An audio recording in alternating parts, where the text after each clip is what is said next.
At 21 minutes past 8 o'clock in the morning. Good morning to you. Welcome to Activate and thank you so much for staying with us.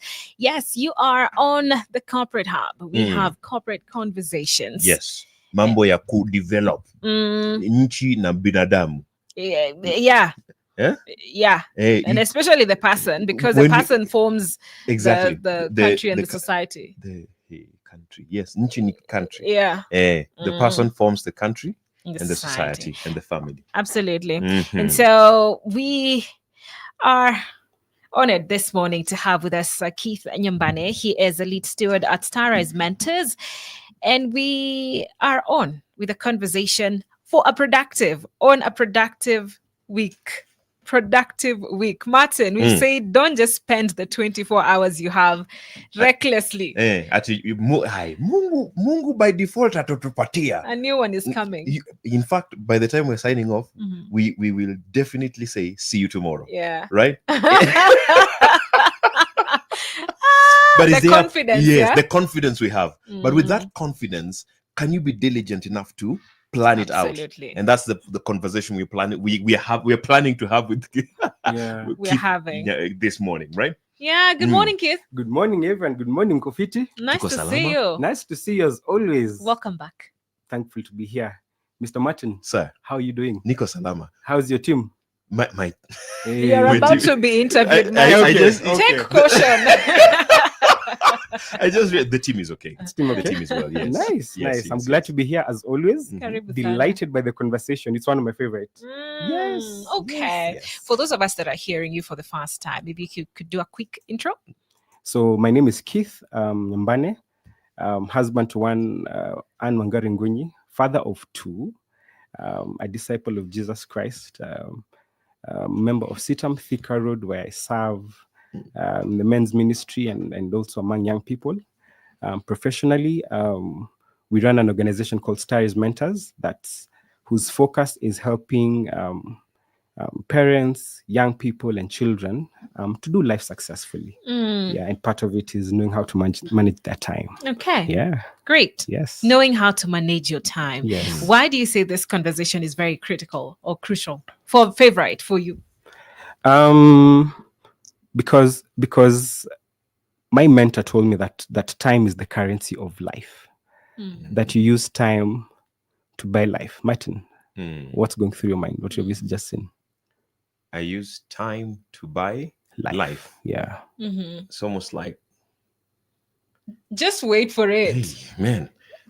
Download it. So the US has the dollar, South Africa the rand, Kenya the shilling, and if life was a country, then time would be the currency. Okay. But wouldn't you say life is already given? It's given, and it's an hourglass. It's running out every moment. Yeah. Time is so powerful that whatever you spend it on is who you become. And who you become, yes. Okay? Yes. And who you become is what people trade with you to do and compensate you for becoming. So whatever you're spending your time on is either strengthening your currency in the marketplace or weakening it. So wastage of time is the weakening of personal currency. Wow. That's deep. Yeah, that's very deep. Last week, I think was last week, the week before last. Yeah. The Tanzanian currency saw a dip. Yeah. And it became the weakest currency, the fastest weakening currency in the world. Yeah. But of course, with the projection of escalating. So when you say weakening your currency by wasting time, my goodness, I'm just feeling like now I need to take the world. Yeah.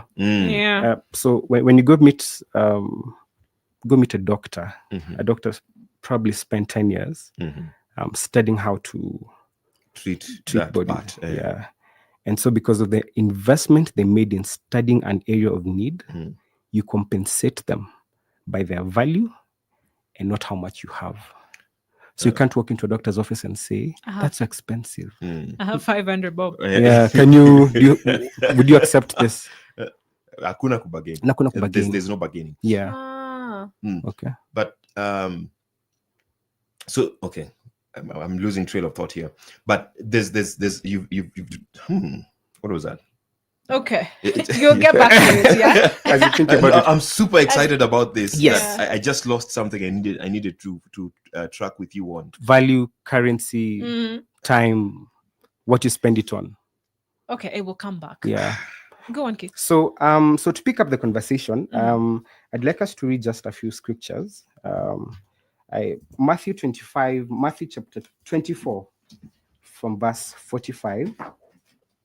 And I'd like to connect it to 1 Kings 11:28, which says, when 1 Kings 11:28, which says, 1 Kings 11:28. All right. Yeah, could you read it for us? Yeah. Oh, what did you say? 1 Kings 11:28. Okay, I had gotten to Matthew. Okay. So are you able to put your finger on the screen as you move to the next one? 1 Kings 11. 1 Kings 11:28. 28. Yes. And the finger is there. Okay. Now Jeroboam was a man of standing. When Solomon saw how well the young man did his work, he put him in charge of the whole labor force of the tribes of Joseph. Notice that his value determined his rank, and his rank determined his compensation. Right. So Jeroboam spent his time perfecting what he was meant to do, and when King Solomon came, that was the foundation for determining his next position. Last week we talked about how in the kingdom, it's your track record that determines your possibilities of promotion, not your future projections. Right. People, we admire potential, but you only reward proficiency. Yeah. Wow. Say that again. We admire potential, but you only reward proficiency. By proficiency, I mean the ability to get the job done well. You can have all the potential, but if you're not doing anything with the potential, okay. When you go to a hotel, and I like to say this: when you go to a hotel, do you order for a chicken or hen? Chicken. Chicken. What's the difference? The hen is still alive. Okay. It has potential to become chicken. So what would happen if you ask for chicken and someone comes the live hen? Well, depending on who I am, yes, or where I hail from, yes, there are people who would get offended. Yeah, there's somebody who would be like, that this is investment for the future. Yeah, and kupata mayai na kuku at the same time. Yeah, But you're hungry. You're hungry. Like, I don't need potential. Yeah, give me the food. Offense. Yes. Yeah. So when you show up with potential and not proficiency, you offend your opportunities. So what that speaks to, say, for example, somebody who has the knowledge, yes, and has not applied themselves to the skill, yes, they have the potential, yes, but when it comes to the proficiency, the ability to do the work, they only have a flimsy notion of how to do it, yes, but not the hard ability to do it. Yes, that's why they reward experience. Yes, so our time must be spent working on our potential to become proficient in preparation for the opportunities we're trusting God for. And so if you're going back to the conversation I had last week, structure determines capacity. When you want to do an event, you look for a space that's able to accommodate the number of people you want to. That's true. To engage. So limited structure means limited capacity. And limited capacity locks out opportunities. That's right. So if we are disorganized in our structural the way we do life, then there are even opportunities that we're not able to take advantage of. That's right. So looking at Jeroboam, he was skillful before Solomon showed up. So he had a structure in which he used to perfect his craft. And when opportunity met preparation, it resulted in promotion. So wasting of your time, if you don't have a structured week, if you don't have a productive week, then you will be in a position where your prayers there's a limit to how much God can send your way. Because the less capacity you have, and less capacity means a repellent to big opportunities. Okay, so in Matthew chapter, what verse was that? Matthew 24. Yes. Verse. Did yes. you say Matthew 40? 24 verse 45. 45. You could read for us. Who then is the faithful and wise servant whom the master has put in charge of the servants in his household to give them their food at the proper time? Should I go on? Yes, please. It will be good for that servant whose master finds him doing so when he returns. Truly, I tell you, he will put him in charge of all his possessions. But suppose that servant is wicked and says to himself, my master is staying away a long time, and then he begins to beat his fellow servants and eat and drink with drunkards. The master of that servant will come on a day when he does not expect him, at an hour he is not aware of. He will cut him to pieces and assign him a place with hypocrites, where there will be weeping and gnashing of teeth. Thank you. So notice in verse 47 it says, my version says, assuredly I say to you, that he will make him, verse 46, blessed is the servant whom his master, when he comes, will find him doing so. Assuredly I say to you that he will make him ruler over all his goods. Notice that his diligence, his structural diligence, becomes his leverage on the day of the big opportunity. There are a lot of things we're praying for, but the systems under which we're doing life, if God was to show up suddenly, it would not be to our advantage. Wow. Okay. So as we talk about the importance of living and having a productive, we will get into the details. I'd like to just lay the foundation of that your lifestyle matters. That how you're doing life day to day is the track record God is using to determine if you're ready for your promotion. I like this thought. Yeah. So it's sort of going down to the grain of the details of the day. I really like when I think is it Genesis, he knits together. I think it's Psalms when David is talking about how he made us. He put me together in my mother's womb. And the knitting together speaks of the intricacies of our structure, our being, and God was so detailed to the extent that he calculated the beats per minute of your heart. Therefore, on my side, my diligence to the time that he's given me equals the glory that I bring him and the value that I get out of the life he's given me. Right. I was just trying to translate it. You have understood. You have understood. You're together thus far. So God is a God of structure. He's a God of order. A definition of order I like to have is knowing who and what is where and why. Knowing who and what is where and why. Okay. So as you begin your week, do you know whom and what is where and why? So let's start with who. Okay. So who is who? Yes.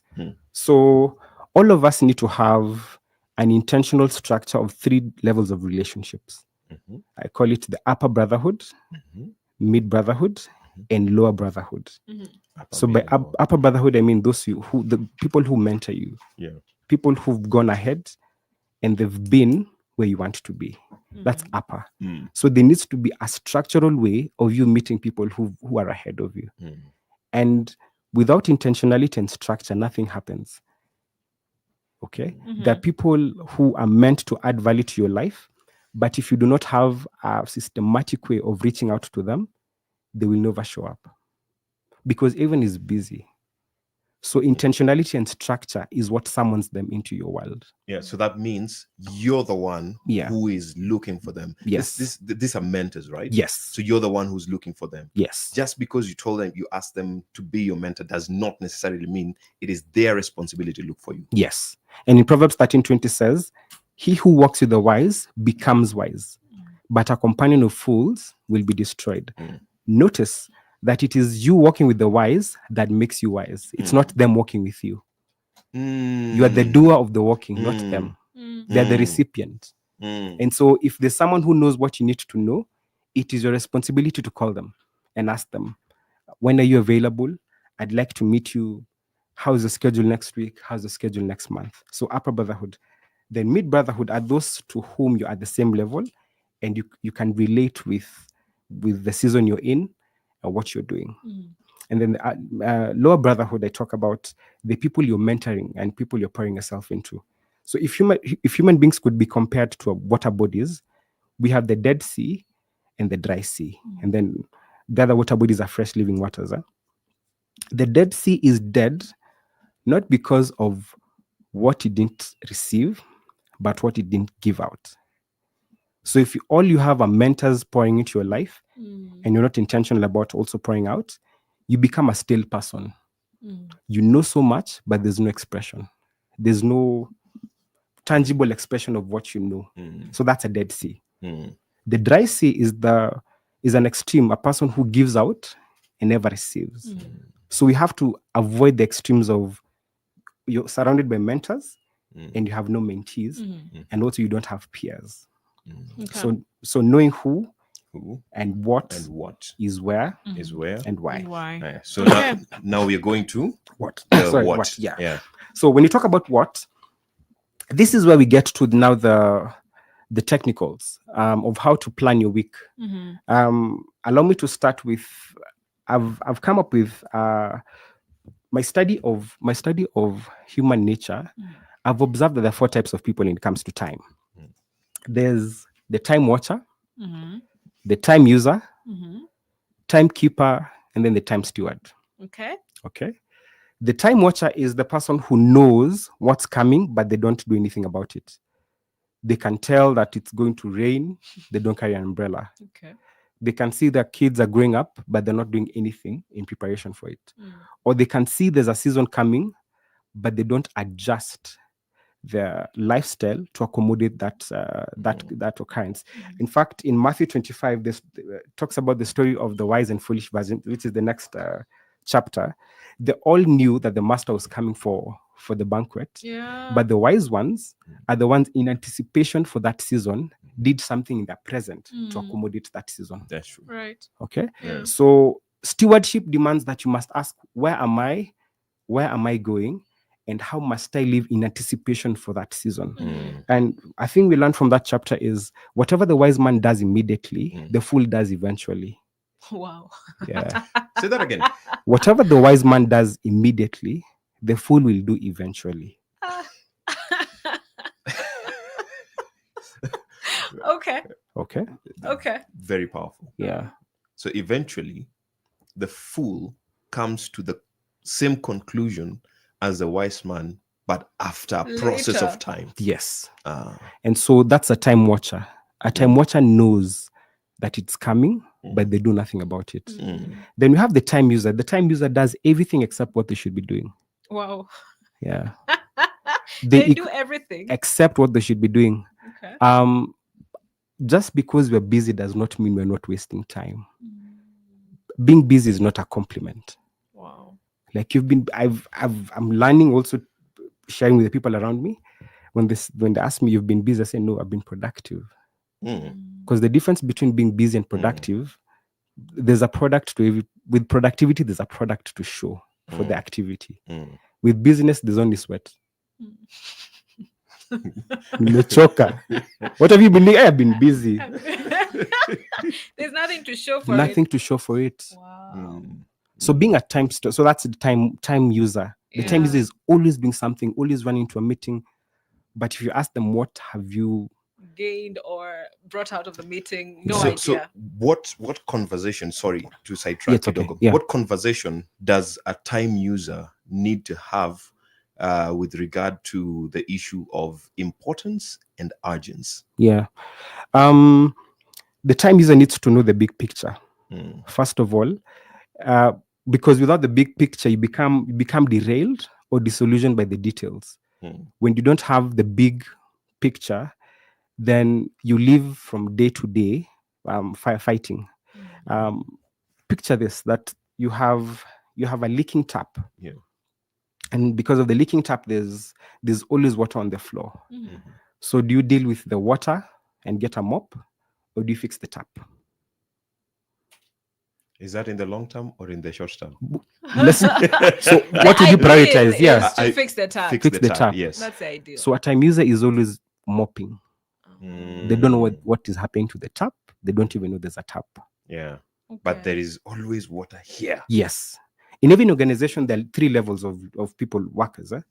We have those who are operational, those who are technical, and those who are strategic. I love that. Yeah, operational, technical, and strategic. For the operational, these are, lack for a better word, casual. They work with their hands primarily. It's what can I do with I can turn on the laptop and switch it off, bring the chair and take it back. That's very operational. It's very myopic. So that's low level. Yes, low level. Yeah. Then we have managers who are supposed to be technical. They're able to know the system. They're able to work with people. And then finally, we have now the strategic people who are supposed to be business owners and strategic people. Here's the danger I've seen, and I've worked with quite a number of companies, where you find an operational business owner. They're not strategic. They're not technical. Okay. It's someone who used to, let's say, they used to make fish, and then they open a business for selling fish. They'll still take into the CEO capacity, being an operational CEO. So they deal with the day-to-day. They've not learned systems. Okay. Then you have an operational manager who becomes a slave master. They overlook tasks, not develop people to do them. They pride in being full-time supervisors. Yeah. Hold on. So a supervisor does not lend to the duties of what a manager does. They could be it's almost the same title, but where this conversation is headed, no matter what level you are, you ought to be strategic. It is strategy, being strategic and visionary, that accelerates you to the next level. Notice that Jeroboam, when he was good at what he did, he was freed from the operational, he became technical.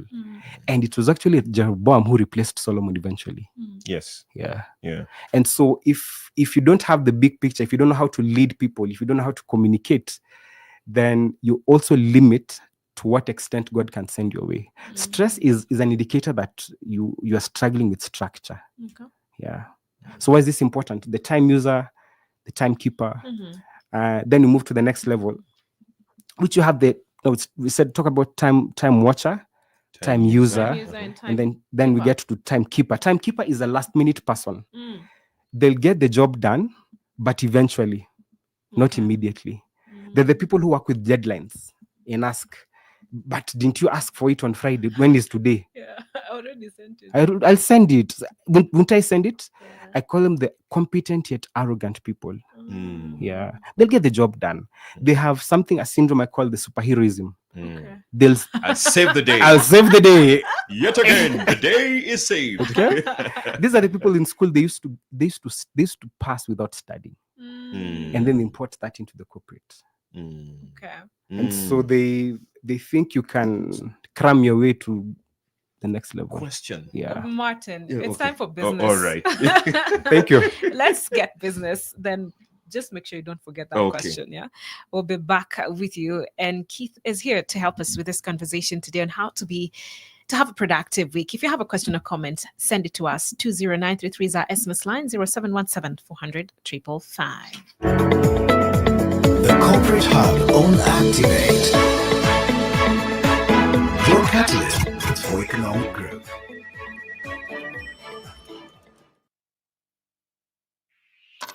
The Business Line. It's just business. Let's get down to business. Good morning. I am Kennedy Kimani. Despite ranking 8th in egg production across Africa, Kenya continues to grapple with low poultry meat consumption and persistent industry challenges. Experts say addressing these issues requires better farming practices and industry-driven training. Speaking during a poultry farming training session, Zitech University Campus Director Dr. Biuta Mwangi emphasized the role of hands-on learning in overcoming sector hurdles. The initiative led by Zitech University seeks to equip farmers farmers with modern management techniques to boost productivity and sustainability in poultry farming.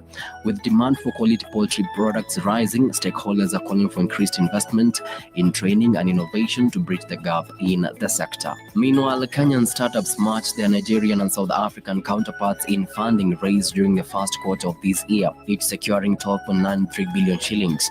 According to new data from Africa, the big deal, Egyptian startups followed with 7.9 billion shillings in investments. The report also sheds light on the gender disparities in funding, revealing that female-led startups secured just 2% of the total, with the largest grant amounting to 970 million shillings going to South African biotech firm African Biologics. Male venture dominated, receiving 79% of the total funding. Last year, Kenyan startups raised 82.3 billion shillings, reinforcing the country's growing influence in Africa's tech space.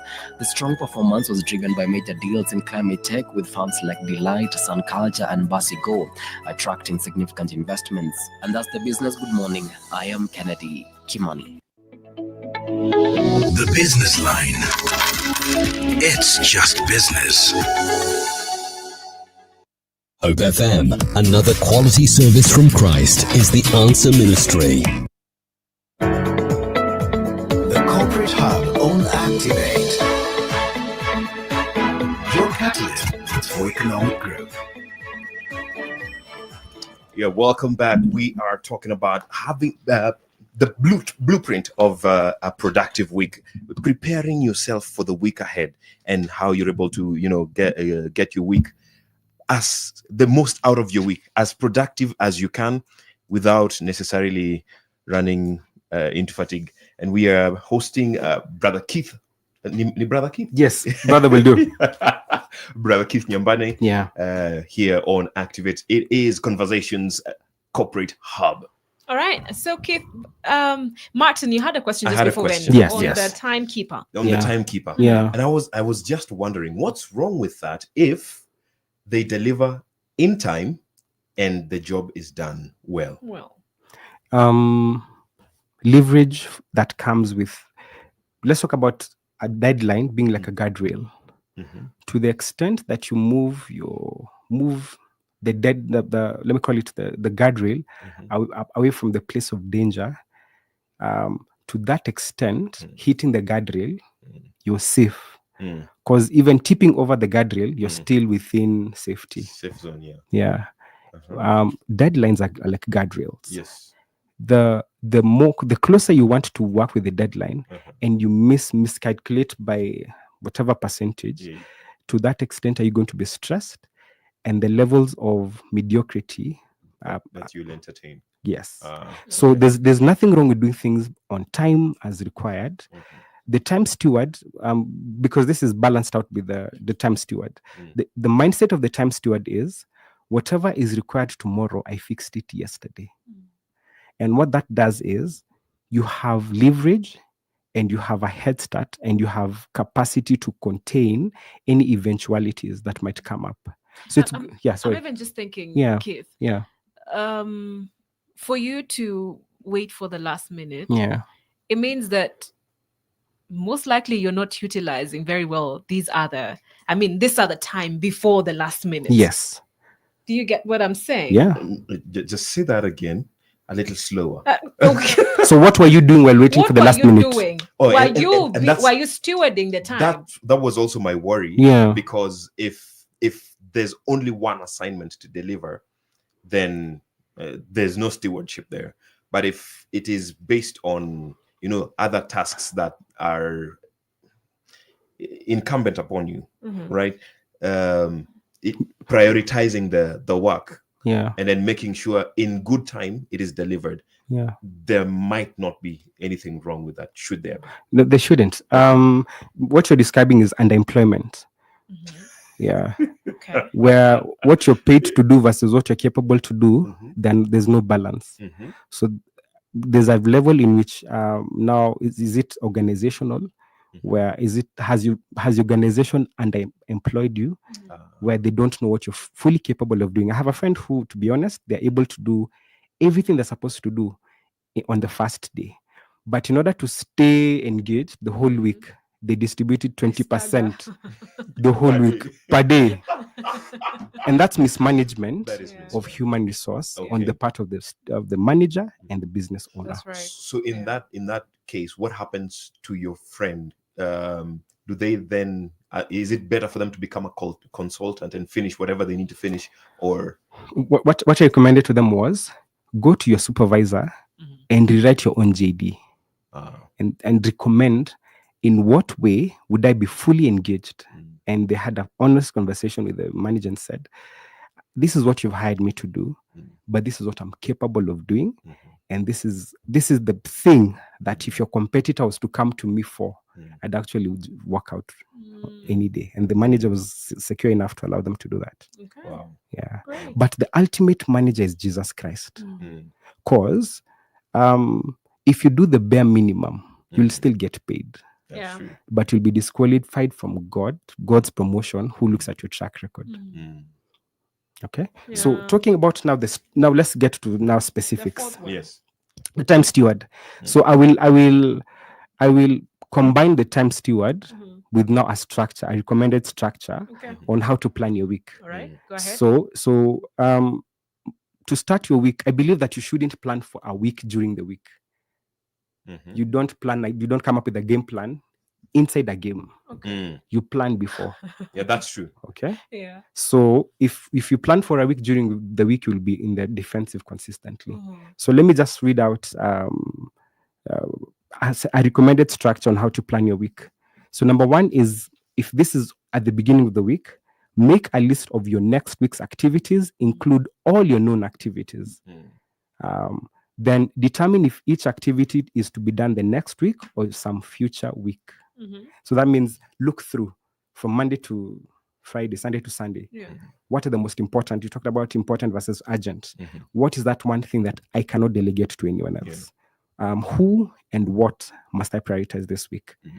Then once that has been done, sort out activities that are not assignable. That's what I've just said. And then set priorities for the activities and determine the amount of time to be allocated for the completion of each activity. What I'm simply saying is you need to lead yourself well. You need to think through and see, what have I been hired to do and what do I add the greatest value doing it? Because without that, you'll become a time watcher or a time user or a timekeeper. Okay. Once you've been able to identify and sort out what's not assignable, then assign a specific day on your week's calendar for each of your personal and delegatable activities. Yeah, things like exercise, reading a book. If you're not intentional with your own growth, no one will be. So you have to have an agenda for your own life in the midst of the agendas people have for you. Especially when you're employed by no employer, to be not all, but quite a number are not concerned about your well-being apart from what you bring to the company. So I don't know if there are quite a number of managers who ask people, so what book are you reading? If you don't answer that question for yourself, then you'll be at the mercy of what the organization wants. And over the years, you'll realize I've been drained, but I never did anything that would help me become a better person. Okay. So that's in a nutshell. There's much, much more we can say about that. So once I'm talking about having a macro schedule, then from the macro, now you can come up with the micro details. Right. But if you plan your week the other way around, where you always, by micro, I mean, let me call it the operational things. I come to my desk, I turn on the laptop, I send an email. Over time, you can do that without opening your eyes. Over time, AI can do that without you. Yes. You've brought up the conversation of redundancy. Yeah. To the extent that you're replaceable, to that extent will your price be negotiable. That's true. Yeah. If you're doing something that a computer will eventually be able to do, your redundancy is on the line. So proactivity is knowing that this is what I'm paid to do, but I'll be intentional in adding value to myself so that I can bring more value to the company. Right. Yeah. Okay. There's a question popping. I'm seeing your eyes and faces. Just savoring. Yeah. Savoring the moment. So yeah. In a sense, then you're saying the fourth category is the time steward. Yes. Then this is what you recommend that all of us should be. Yes. This is where all of us should look to being. Yeah. Because going back to the structure of operational, technical, and then strategic, time stewards are the business owners and investors. They create the companies which timekeepers get to run.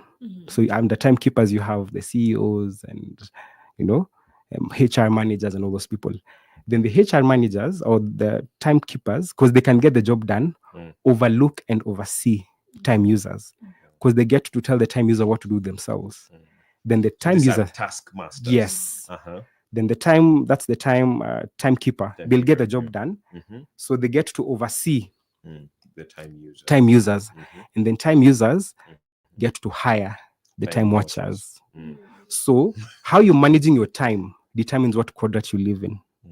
So the graduation of the time watcher is to start doing something. So you cannot pray to God to become a CEO if you're not working intentionally towards CEOing. Yes. Right? Yes. So how does this feature in Christians' life in terms of faith versus productivity? Yeah. Because I think sometimes we lose the picture. Yeah. I am praying to God that one day I will own my company. Yeah. Amen. But in this other person's company that you're in, yeah, you're not.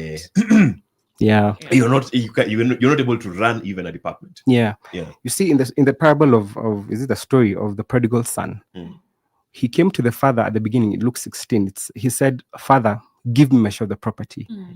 And because he was given before he was made, then the property depreciated in value.